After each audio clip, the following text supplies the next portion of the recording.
Hello everyone and welcome back to the contingency plan. I filmed this about a week ago and it's just a fence check because I know that there's some repairs that need to be made. The entire southern edge of the property has T-posts in the ground but no barbed wire.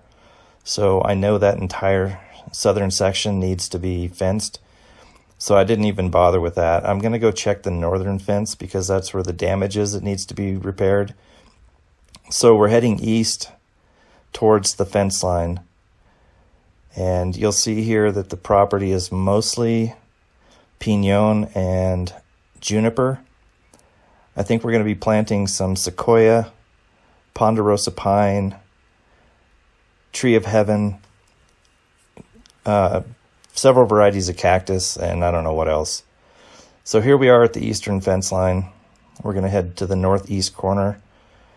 If you notice here, there's two fences. The inner fence is mine and the outer fence is the state trust land.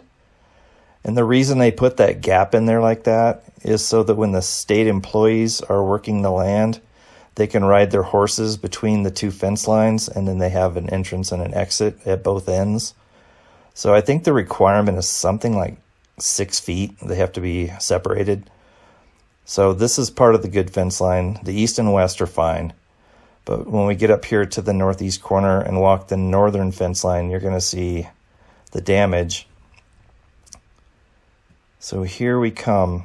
And whoever put this fence in, for whatever reason, they put these metal T-posts in, and then intermittently they put in these 4x4 wooden posts that just rotted. And basically, the elk just stampeded the fence line. They just walked right over the top of it because there was no support where the 4x4s were placed. And I don't know why that was done. This is just kind of an example of a lot of the fallen trees. There's a big log there. This is all going to be harvested as firewood.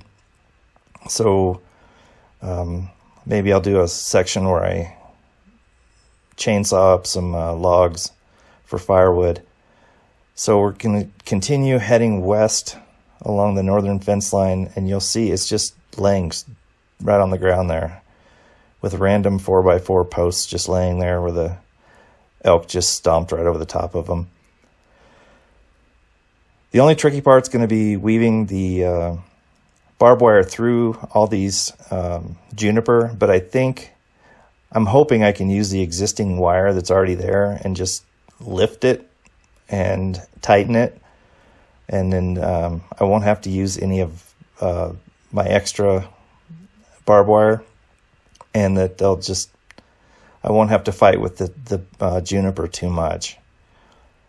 As you can see, it's all just laying there on the ground with a random T-post, which I don't know why they didn't just use T-posts. There's like 13 of them in the shed, so they're available. They just didn't use them.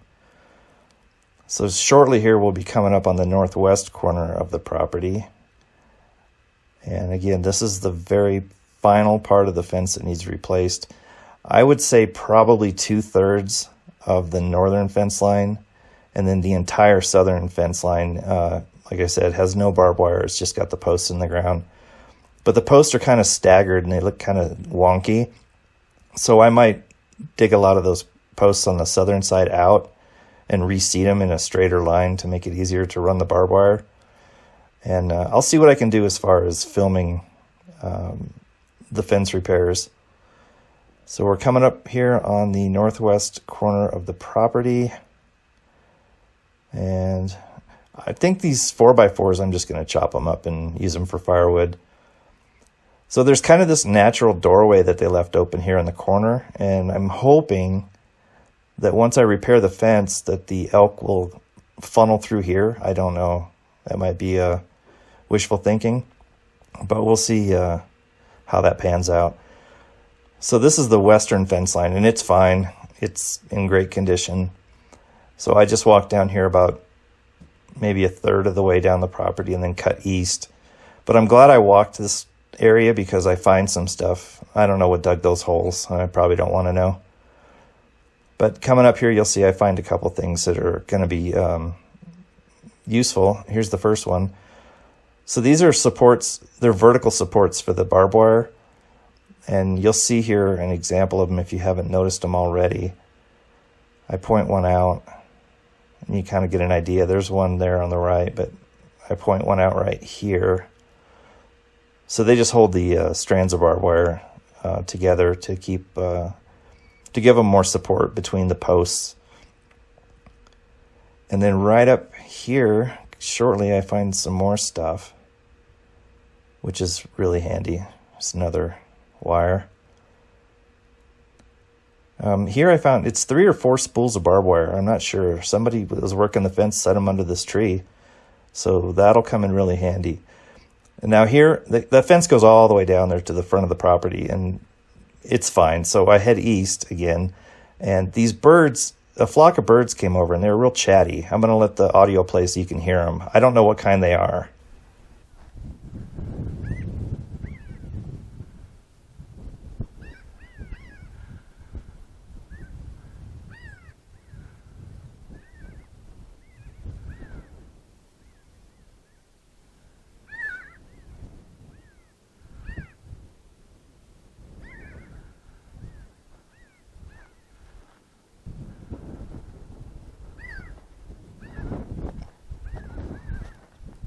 So if you know what kind of birds those were, go ahead and put it in the comments. They were smaller than a crow, maybe a little bigger than a robin, and I think they were gray, and they may have had like white on their necks. I couldn't really tell because of the sun, but they were chatty.